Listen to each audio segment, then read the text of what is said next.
જૂના ભરૂચના નવાડેરા વિસ્તારમાં વૃંદાવનના રાધા વલ્લભનું 200 વર્ષ જૂનું પૌરાણિક મંદિર આવેલું છે.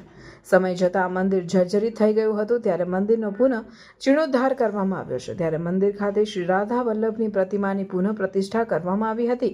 આ સાથે જ વિવિધ ધાર્મિક કાર્યક્રમો યોજાયા હતા. આ પ્રસંગે મોટી સંખ્યામાં વૈષ્ણવ સમાજના અગ્રણીઓ અને પરિવારજનો ઉપસ્થિત રહ્યા હતા. ભરૂચની અંદર 200 વર્ષ કરતાં પર ઉપરાંત પુરાણું વૃંદાવનનું શ્રી રાધા વલ્લભજીનું મંદિર અહીંયા આગળ જે જર્જરિત હાલતમાં હતું તેને પૂર્ણ પ્રસ્થાપિત કરીને અહીંયા આગળ કે આજે ભરૂચની અંદર નવા નિર્મિત બનાવેલા મંદિરમાં એમની ભગવાનની સ્થાપના કરવામાં આવેલી છે. એટલે ભરૂચના વૈષ્ણવો તેમજ ભરૂચની જનતાને અમારું હાર્દિક નિમંત્રણ છે કે એ લોકો આવીને ભગવાનની દર્શનનો લાભ લે. વૃંદાવનની અંદર જે અમારું મંદિર ઔરંગઝેબે તોડી નાખ્યું છે એ મંદિર તમે આ પૈસાથી બનાવી દો.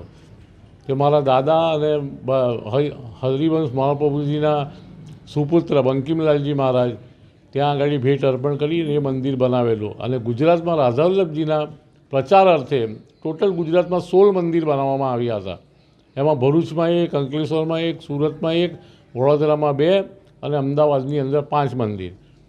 અને એમ કરીને રાધા વલ્લભજી જે જૂનું પુરાણું મંદિર હતું આગળ જ અશોકપાલની બાજુમાં એ જર્જરિત થઈ ગયું. અમારો ભત્રીજો કમલ ગોસ્વામી છે, એણે એકદમ આગેવાનીમાં લઈને આ જેટલું બી ડેવલપ કર્યું છે તે એના થ્રુ જ થયું છે. અને એને ભક્તિમાં એનો વધારે રસ છે અને એણે આ ડેવલપ કર્યું છે. ભગવાન એને ખૂબ ખૂબ આશીર્વાદ આપે.